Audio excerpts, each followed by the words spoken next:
السلام علیکم دوستوں، ہمارے چینل info@HAH پہ ہم آپ کو خوش آمدید کہتے ہیں۔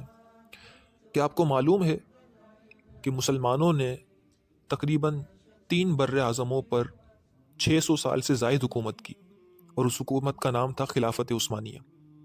ہم آپ کو اس ویڈیو کے اندر خلافت عثمانیہ کی اور عثمانیہ دور کی کچھ ایسی عادات بتانے جا رہے ہیں جن کو سن کر یقیناً آپ کا بھی دل چاہے گا کہ وہ دور مسلمانوں کا وہ سنہرا دور پھر سے آ جائے۔ سب سے پہلی عادت، قہوہ اور پانی۔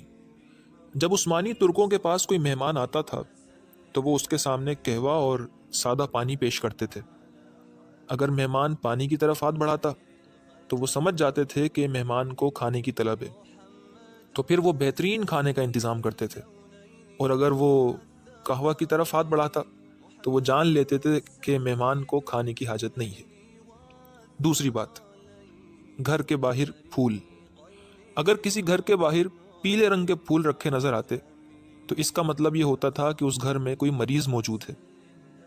آپ اس مریض کی وجہ سے گھر کے باہر شور شرابہ نہ کریں، اور چاہیں تو عیادت کے لیے اندر بھی آ سکتے ہیں۔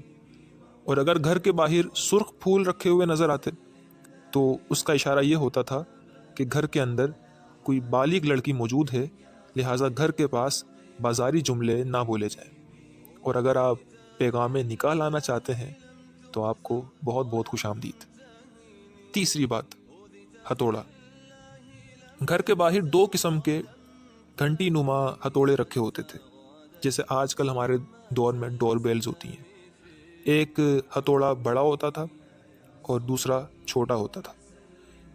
اگر دروازہ بڑے ہتھوڑے کے ساتھ بجایا جاتا تھا تو اشارہ یہ ہوتا تھا کہ گھر کے باہر کوئی مرد آیا ہے، لہٰذا گھر کا مرد باہر جاگتا اور وہ دروازہ کھولتا تھا۔ اور اگر چھوٹا ہتھوڑا بجتا تھا تو اس کا مطلب یہ ہوتا تھا کہ کوئی خاتون دروازے کے باہر موجود ہیں، لہٰذا اس کا استقبال کرنے کے لیے خرگی خاتون دروازہ کھولتی تھی۔ صدقہ۔ عثمانی ترکوں کے صدقہ دینے کا انداز بھی بڑے کمال کا تھا۔ وہ کیا انداز تھا؟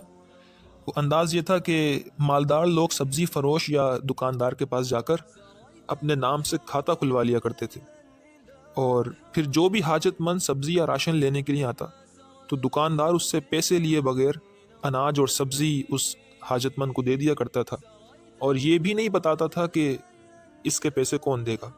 کچھ وقت کے بعد جب وہ مالدار پیسے ادا کرتا تو کھاتا صاف کروا دیا جاتا تھا اور کھاتا کلیئر کروا دیا جاتا تھا۔ 5ویں بات اور سب سے اچھی بات، 63 سال۔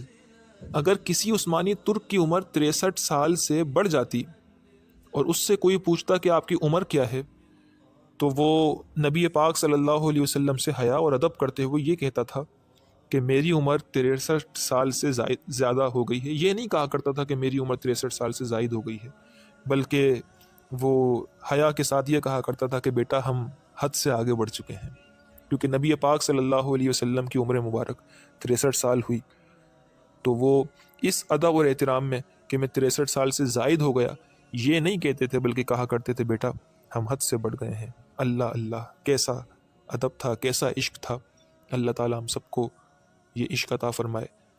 یقیناً آپ نے عثمانی ترکوں کی یہ باتیں سن کر آپ کے علم میں اضافہ ہوا ہوگا۔ اگر آپ کو یہ باتیں اچھی لگی تو ہمیں کمنٹ میں ضرور بتائیے۔ ہمارا چینل اگر اب تک آپ نے سبسکرائب نہیں کیا ہے تو اسے ابھی سبسکرائب کر لیجئے، بیل آئیکن پہ کلک کر لیجئے تاکہ ہر نئی آنے والی ویڈیو آپ کو مل سکے، اور اپنے دوستوں کے ساتھ اس ویڈیو کو ضرور شیئر کیجئے گا۔ اللہ تعالی ہم سب کی حفاظت فرمائے۔ السلام علیکم ورحمۃ اللہ۔